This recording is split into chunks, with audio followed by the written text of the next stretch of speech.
নির্বাচনে অংশ না নেওয়ার ঘোষণা রওশন এরশাদের।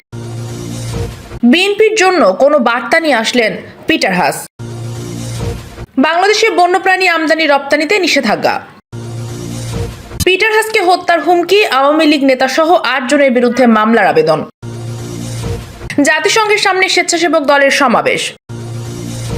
আওয়ামী লীগ নেতার মনোনয়ন জমার সময় ইউএন এর ভি চিহ্ন দেখানোর ছবি ভাইরাল। ভোট দিল রাশিয়া, ভারত সহ 91 দেশ, পক্ষে 8 ভোট।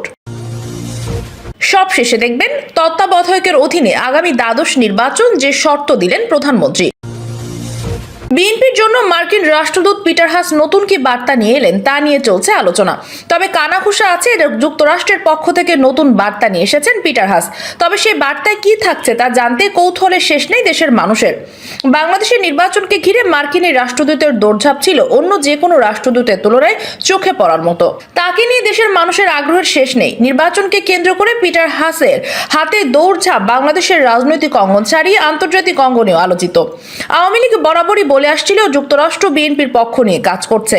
যদিও গত 15 নভেম্বর সেতুমন্ত্রী ওবায়দুল কাদেরের সঙ্গে বৈঠকের পর পিটার হাস বলেছিলেন বাংলাদেশের আসন্ন জাতীয় সংসদ নির্বাচনকে সামনে রেখে যুক্তরাষ্ট্র কোনো রাজনৈতিক দলকে সমর্থন করে না। আলোচনা সমালোচনার এমন পরিস্থিতিতে গত 16 নভেম্বর হঠাৎ করে স্ত্রী সহ শ্রীলঙ্কার কলম্বোর উদ্দেশ্যে ঢাকা ছাড়েন পিটার হাস। আলোচিত এই মার্কিন রাষ্ট্রদূতের হঠাৎ ওই সফরে ঘিরে শুরু হয় নানা আলোচনা। গুঞ্জন ওঠে বিভিন্ন সংবাদ মাধ্যমের খবরে বলা হয় রাষ্ট্রদূত পিটার হাসকে তলব করেছে ওয়াশিংটন প্রশাসন। এজন্য জরুরি ভিত্তিতে কলম্বো হয়ে যুক্তরাষ্ট্র যাবেন তিনি। যদিও ওই দিনটি বিষয়টি সঠিক নয় দাবি করে দূতাবাস সূত্র জানায় মার্কিন রাষ্ট্রদূত ওয়াশিংটন যাচ্ছে না। পূর্ব নির্ধারিত সফরসূচি অনুযায়ী ছুটিতে তিনি শ্রীলঙ্কায় বেড়াতে গেছেন। বাংলাদেশের বর্তমান রাজনৈতিক পরিস্থিতিতে মার্কিন কোনো কর্তৃপক্ষের সঙ্গে পরামর্শমূলক বৈঠকে যেতে পিটার হাস ঢাকা ছেড়ে যেতে পারেন, এমন আলোচনা আছে কূটনৈতিক মহলে। এদিকে বাংলাদেশের রাজনীতিতে পিটার হাসের দৌড়ঝাঁপ নিয়ে মন্তব্য করেছে রাশিয়া। পিটার হাস বাংলাদেশের সরকার বিরোধী আন্দোলনের পরিকল্পনার বিষয়ে বিরোধী দলের এক নেতার সঙ্গে বৈঠক করেছে বলে অভিযোগ করেন রাশিয়ার পররাষ্ট্র মন্ত্রণালয়ের মুখপাত্র মারিয়া জাখারোভা।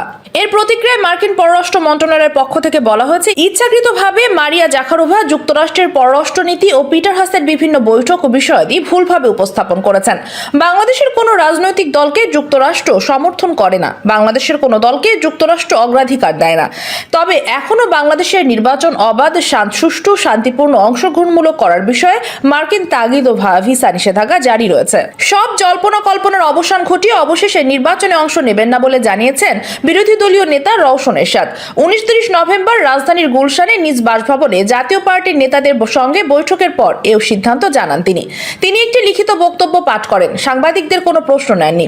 গুলশানের বাসায় বৈঠকের পর ব্রিফিং করেন রওশন এরশাদ। তিনি বলেছেন জাতীয় পার্টি দলের নেতাদের অবমূল্যায়ন করেছে, এ কারণে তিনি নির্বাচন করবেন না। বাংলাদেশের উপর নিষেধাজ্ঞা আরোপ করেছে আন্তর্জাতিক সংগঠন convention on international trade in danger species of fauna and flora বা সাইটিস।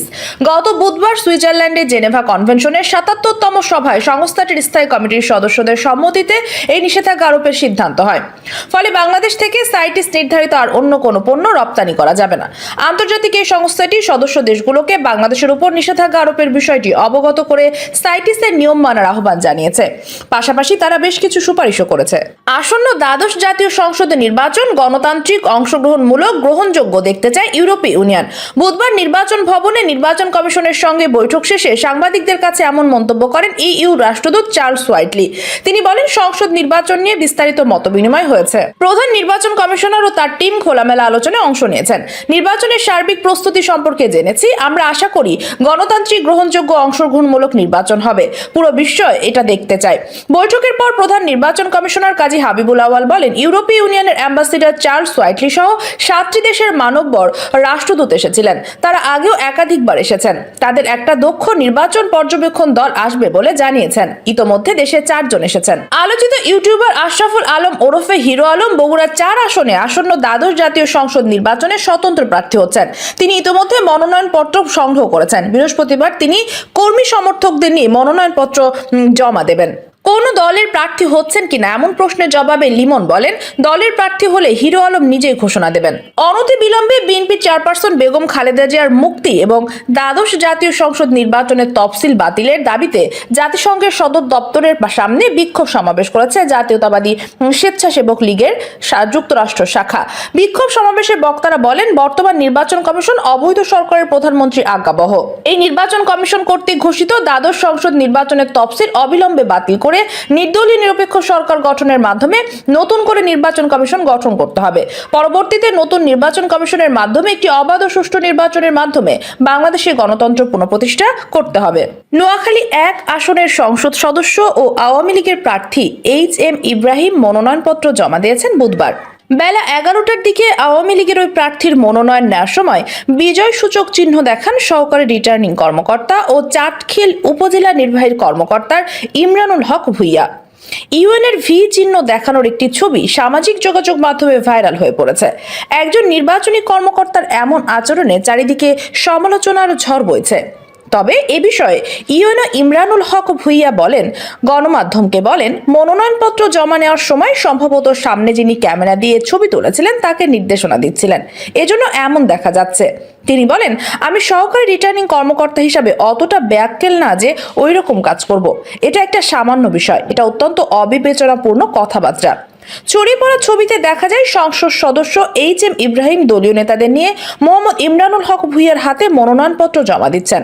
সহকারী রিটার্নিং কর্মকর্তা বাঁ হাতে সেই মনোনয়নপত্র গ্রহণ করছেন আর ডান হাতে 2 আঙ্গুলে প্রার্থীর দিকে বিজয় সূচক চিহ্ন দেখাচ্ছেন।